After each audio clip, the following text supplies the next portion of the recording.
or the plan that you don't tell people, but you have in the back of your head that is what you want to do with your life. At the end of your life is, we have a lot of years to work in our lives. We have to be happy with whatever we choose. But think about in the way that if you have a secret plan, it's always a good idea to have a backup plan. You never know what is going to happen. So just think about the different options and be open to whatever the future might bring.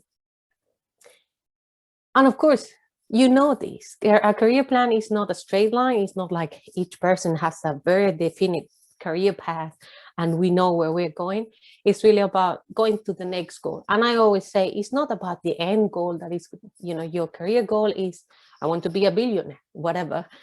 It's not about the long term. It's really about the short term and medium term. So it's small goals that are coming in your career path and you focus in the next one. And then after some years, you might change. And what I have seen is that a lot of people, after 3 years around in any position, they feel they need a change. This is very, very common. So if you're feeling that either during your studies or in your degree or your job, whatever, this is very, very common. So think about how you might change in the next short term, which is around 3 years. A little bit about me. I got a great introduction, so thanks for that. So yes, I'm an engineer. I had the opportunity to be in different countries. I took a lot of opportunities, and I always say, if you have opportunities to do an internship, to go somewhere, now it's a little bit difficult, but there are a lot of things that you can do online nevertheless. So just take it. It's never, you can never say, if I do this, then I won't be able to reach my goal. Of course you can, because your goal can always be shifted. You have time to do stuff. So just take all the different chances, because you never know what is going to happen. And I ended up working as an engineer. I moved to Germany and I started as a really aerospace engineer. And then I went more into the management direction, what is called strategic management, resource management. So I was really going in a very good direction to become kind of a big boss in a big company. But you know what? Making the story very, very short, I decided that I wanted to learn quantum physics, that I could always come back to a company, either Airbus or another one. And my next goal, it was going to be learning quantum physics. That's how I defined, this is what I want to do next, and then let's see. And it took years, really, since I took that decision until I got the chance to actually move and change my career path. I moved to Glasgow, where I am now. I was in academia. I did 1 year master's and then a PhD. And I would have never imagined that now I will have my own company that I founded 2 years ago. So you see, my career path is the less straight line that you can ever imagine. So have this in mind, because probably yours is not gonna be a straight line too, which is the most exciting part of it. So what I want you to think is what you love to do, not what you are, not you have a PhD in physics or you're an engineer. It's really what you love to do. And a lot of people could answer, I love to cook, or I love to paint. Can you actually work doing what you love? Because if what you love is coding, then software development or any kind of role, even in quantum technologies that involves software and coding, is probably the career path that you should follow. So it's really about what you love to do, that you could be doing 8 hours a day, 5 days a week. Of course, it has to be a job that is needed, because if you paint and nobody's gonna pay you for your paint, then it's not really a good career path. The same whether if you're not good at it, even if you love to do something, if you're not good at it, and I don't like to paint, but I'm also not good at it at all. So I know that I cannot make money out of it. So you have to kind of find yourself in all these spheres and find your purpose, which is the P in the middle, and then try to go in that direction. And it's not easy. It's not that I'm saying that this is a 5 minutes exercise that you will be able to answer, but it's really something that you need to focus when you are thinking about your next career path. And if you're doing a PhD, I know that one of the big questions is, should I do a postdoc?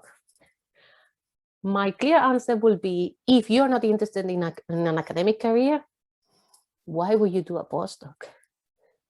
it doesn't help.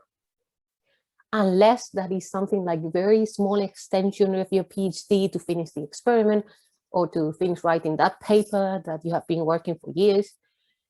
But if you don't want to become an academic, and you know what an academic is, because if you're doing a PhD, you know what it involves.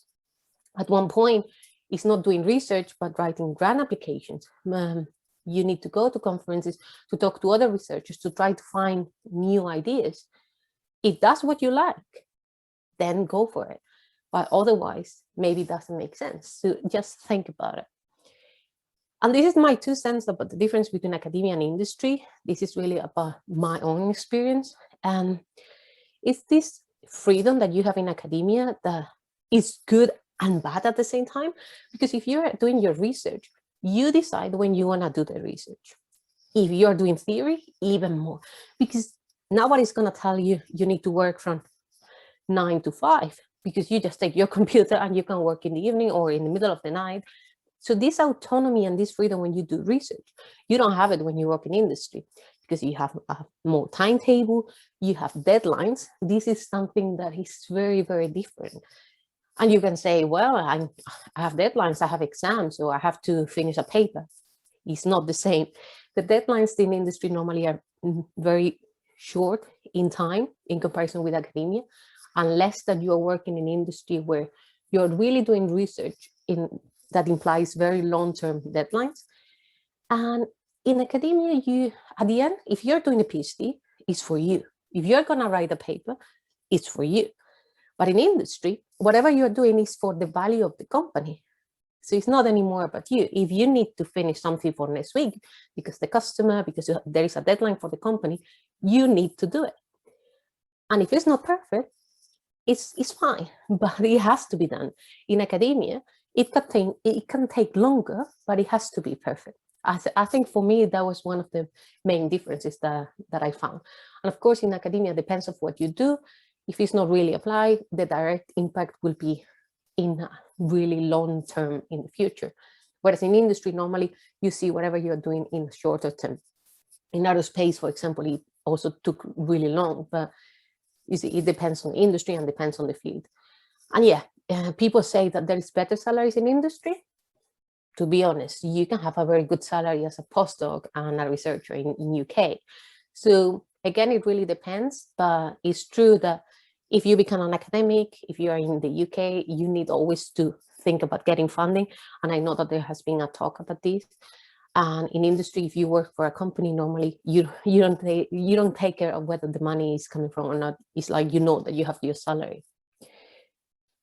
Well, and just to tell you what I'm doing now with my company very quickly. So as I said, I moved from industry to academia, which is normally the opposite direction of what people do. And I tried to understand the ecosystem in quantum, so who was doing what. And what I realized is the mindset between academia, between research, and the people working in business and industry is really, really different. And this is not new. Everybody knows that there is a gap between the people with the fundamental researchers and the people who have been in business for a long time. But here, if we think about the whole ecosystem, it's also about being realistic when we talk to the general public.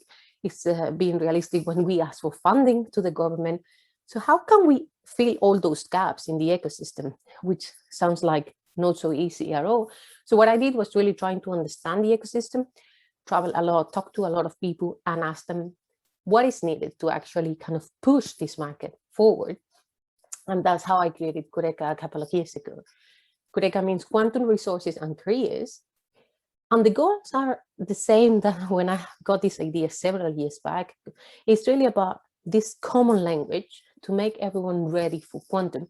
And at the end, we want to create value. We are creating a new market from the very, very fundamental research and trying to evolve from this fundamental research to an impact, to a value that is going to be at the end a new business and a new market. And we offer different kind of services. We work with companies all over the world, quantum companies who need to grow. So we work with them in different kind of activities for business development. We also work with end users, so big corporations who need to understand what quantum is going to do for them. And we have to focus on skills. And this is really why I'm talking to you about all this today, because one of the things, not only because I changed my career and that made a lot of, let's say, that influenced a lot of what I'm doing now, it's also because I realized that to build all this new market that we are doing in quantum, that it was happening when I was working with helicopters in aerospace before. My last job was really thinking about this innovation that was coming and think what are the competencies that you need to build that new market or product or whatever. In this case, it's really similar. We are building something new, and it's about what are the skills and the competencies that we need for that. So the business model that we have to build the quantum workforce is understanding where the individuals are. So if you have a PhD or not, if you're looking for a job in quantum now, or whether you're looking for a quantum job in the future, but you want to know what you have to do to get there, this is what we are trying to do. We're trying to provide the steps to individuals and to companies to go from where they are now to where they want to go in terms of quantum jobs. And then we work with companies who are looking for specific individuals. So if you're telling me, I have a PhD in atomic molecular optics physics, I've been doing research in my lab, do you think that I can apply for a job? And I can tell you yes. And I'm working for companies that are looking specifically these kind of skills. So we have this recruitment part, but we also have the training part of it. And you know that in the last year or so, everybody's talking about the quantum workforce because, well, because there are not so many people who understand quantum in a way that they can really help to develop the market. It's not just about, you know, you finish a PhD and you can work everywhere. When you have a PhD, you have been specialized in a very narrow field from the whole field of quantum technologies in this case. So it's really about, is there a job that is looking specifically for the range of skills that you have? And try to match that person with those skills to that job. But of course, and even more right now, it depends on where the person is, or if the company can hire someone. So there are a lot of things right now that are not making this easy. So when people started to talk about this, we try to estimate how many jobs are going to be created in quantum in the next years. And here you have the graphic for the next 20 years, and you see it's going to grow steadily, slowly, and then it's going to really grow a lot in the next 10 to 20 years. There are two messages here. One is there are more and more jobs every year people who are looking to hire specific skills in quantum, but also that it's going to really change dramatically in the long term. So people who are now probably even in high school or something like this. So what I want to say is, if you cannot find a job right now in quantum technologies, I don't think that will mean that you will never work in quantum technologies, because this is going to grow really exponentially. But now the question about right now, how can you position yourself with a PhD? This is what we are talking about today. So the first message, as I told you before, is the fact that we are still in the early stages of development of the technology. So if you develop a new product in a company, or if you develop a new market like we are doing here, first is understanding the opportunity, then you put money to develop the fundamental science, you develop technology, and you have your market or your product. We are still in the funding basic science step, which means that most of the people needed to actually push this market will require a PhD, will be people with fundamental science and research experience, because it's where we are. We need researchers. We need researchers that either work in academia or they work in a company, but they are still researchers, which means that right now it's very good when you have a PhD that can be applied to quantum technologies. But again, it doesn't mean that all PhDs will have a direct application.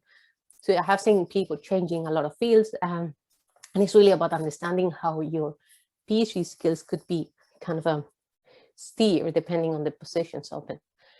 And the second question is, well, are the companies recruiting or not? And probably you have heard this during the event these days. Yes, they are. They are all over the world. Companies are recruiting. And here is just a bunch of companies that are recruiting in the world.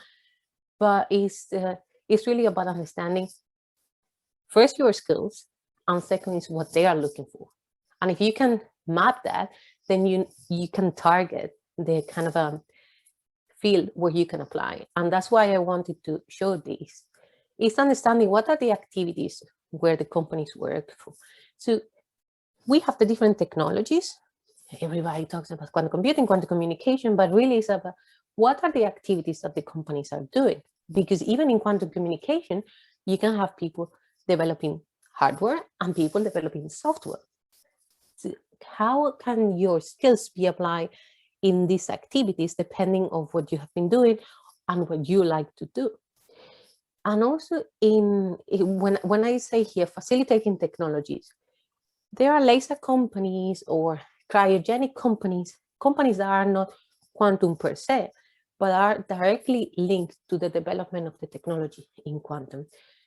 If you have experience with lasers, if you are a photonics engineer, optics engineer, you can work in any laser company and you can work also in quantum, even though maybe you are not developing directly a quantum computer. So there are so many options. It's really understanding who is doing what and how can you apply your skills for these specific options.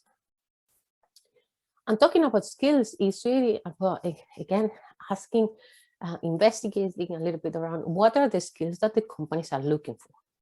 And if you look here, you probably can directly say, well, I have these or that.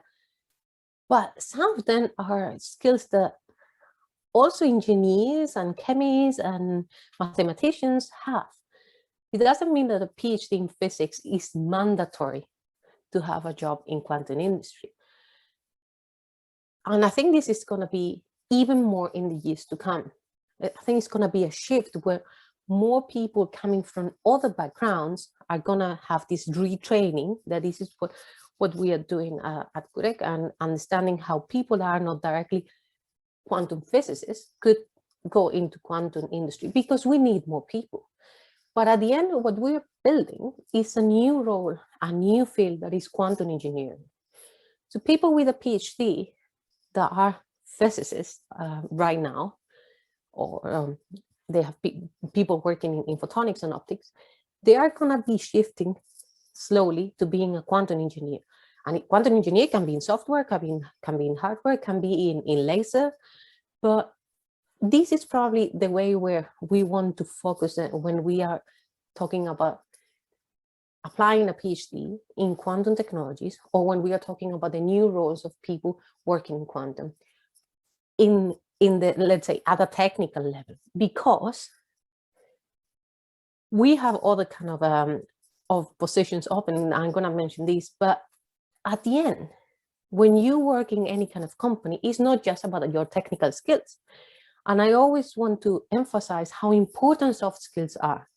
If I have two CVs and one person, both of them with a PhD, several publications, very good, but one person is telling me that has an internship experience, or has been doing outreach, or has been doing an online course on entrepreneurship or business, I will take that person, because having a little bit more experience, expertise in some soft skills development is much more important at the end than having maybe an additional paper. And I think this is a very important message for researchers and people doing PhDs. Yes, publishing papers is very important. This is what you need to do with your PhD. But if you really think about going into industry, think about developing also soft skills, because it's what is going to make your CV being the number one in comparison with others. And again, they are not only technical positions, and something that I have been seeing more and more is companies looking for a technical person with a PhD who can do something else than just research or something very technical, something that is someone who is interested in sales or marketing. So if you think that you would like to do something in this direction, try to develop your skills while you do your PhD, because that will give much, much more value to your skills and to your CV if you're looking for a job. And I guess the question that you could ask me is, okay, but where do I start now? I'm doing my research, I'm writing up, wherever you are. Well, now the question is really for you, where do you want to go? What do you want to do? So think about what you want to do. And first is assessing yourself. First is looking at your experience and your studies and whatever CV that you have, even if it's from 5 years ago, and think about how to put all what you have learned in the last years. If you're doing a PhD, if you have a PhD, you have so many skills that you have to assess and you need to write down, because that's what you are going to be, what is going to differentiate your profile from others. And here you have a bunch of skills that you can write down. If you have been doing a PhD or you have a PhD, I would say that 90% of these skills, you have them. You just need to put it in a way that it shows how you have applied these skills during your experience in the last years. And this is really, really important. This is what is going to, again, differentiate you from other candidates. And at the end, you need to think really about the next goal. What do you want? Do you want a postdoc? Do you want a role in industry? Because even the CV is not going to be the same one. The emphasis that you're going to put on some skills is going to be different depending on the role. And one thing that I'm doing when I'm working with individuals looking for jobs is really about understanding what is the role we are applying for and how can we differentiate the skills that are really applied for that job. So we do a lot of career advice. So if you are looking for any career advice, really let us know, because this is something that we are doing a lot in Qureca. So if you are looking for any job, if you want to improve your CV, we are there for you. This is really what we want. We want to help people to move forward. And in order to move forward, you need to understand what is needed. You need to understand where you want to go and how to create the different steps, how to plan ahead to achieve that goal. It's not so easy. It will take time. That's why I always say, if you are writing up, if you think that you're finishing your PhD in 6 months or so, start applying for jobs now. Even if there are no jobs that are like the ideal job for you, but you need to start practicing. You need to go to some interviews, because if you wait until you are done with your PhD, then you need to think that after you're done with your PhD, it will take 3 to 6 months until you start the job. And not everyone can wait 3 to 6 months after the PhD, unless that you can take a sabbatical, which is also a good idea. And if everything goes well and you are able to follow all these steps, well, you will achieve your next goal. Just a little bit overview of what we are doing at Qureca. We have an online platform with online courses. We create different webinars and workshops. We have a lot of information for free, an events calendar where we put all the different events that are happening in quantum, conferences and other events, where you can just check what is happening every week. As I said, we provide recruitment as a service for individuals and for companies. We have kind of tutorials about how to improve CVs, how to develop the skills in different kind of events. And we try to bring people together to build communities. About our courses, we have now 3 different courses. We have an introductory one that is about general what is quantum, why people should care about quantum technologies, from the business perspective, how quantum could be applied in different business sectors. It's really about quantum for business professionals. And then we have developed now a series, an educational series, focused on quantum computing for finance. So if you are interested in, if you have a background in software, in quantum algorithms, and you think that applications in finance could be interesting for you, we have developed these steps that you need to kind of go in that direction. We have a financial course, so it's really a computational finance course. And then we have another one that is about quantum computing algorithms for financial applications. Very advanced, very applied, but when you need, if you're interested in these kind of jobs now or in the future. Before I wrap up, I wanted to mention the two events that we have coming up. One is next week. It's about bringing quantum to Latin America. So if there's people here who speak Spanish or Portuguese, or who would like to understand what people are doing in Latin America in terms of research and know about companies and how they want to develop themselves in Latin America, the registration is free and we welcome all of you. And the next event is on the 24th. It's our next Careers Quantum Fair. We did our first event last year and it was really, really good. Again, it's about bringing people together. It's about bringing individuals looking for jobs and companies looking for individuals that they can talk to each other, and hopefully that first that they can get a better understanding of what the skills of people are, what the skills of the companies that are looking for are, and how they can do a match. So if you have any question, if you want more information about these events or anything, let me know, and I'm here for you. And just to wrap up, wherever you are and wherever you want to go, I'm sure that it's going to be successful. But again, it's not going to be a straight line. It will never be. It's going to be a mess.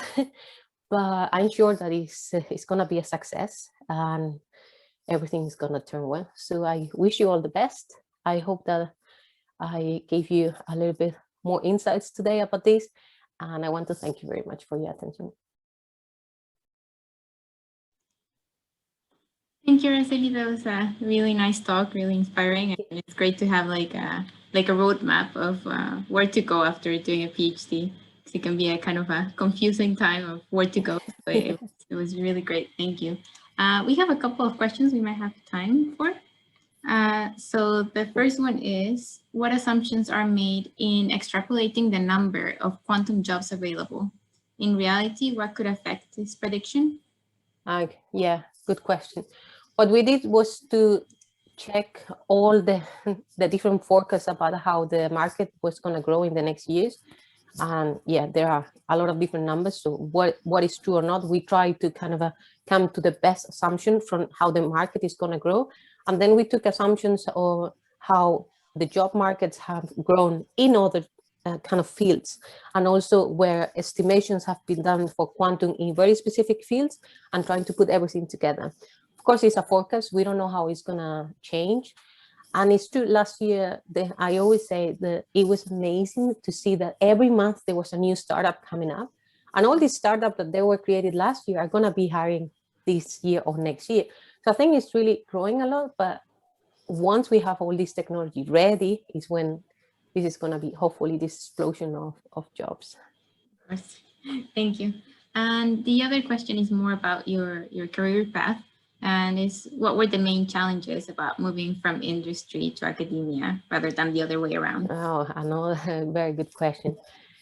So for me, I can tell you a lot of different things. So when I was moving from Germany, which per se things are very well organized, and I think in general in industry you have you have a better organization of the things, because you have the deadlines. You need to deliver a specific time. There are clear tasks and responsibilities, who is doing what. When you are doing research, you have this freedom, and nobody is going to tell you whether you cannot do that because another person is doing that. So it's really trying to go from something that it was very, very organized and planned to something that where it was really like, let's see, you investigate this idea. If it doesn't work, you will go and check for another one. So one thing that I remember, I came like the first week with a project plan to my supervisor, and he was laughing like, what is this? And it was a project plan for my PhD. And he's like, no, this is not research. So yeah, I had to learn about, research is another way to do things. But all what I said before, like I was used to all these things in industry, trying to kind of undo all this and kind of be more free in the way you do stuff. It's very hard, I can tell you, to change my mind on that. Yeah. Okay. Thank you. So there's one extra question we can put in the Slack if you have time to answer that one. Sure. Because we're running a bit late. But thank you very much for your talk. It was really good. And yeah, thank you. No worries. Thanks for the invitation. Have a good event. Thank you. Bye-bye. Bye.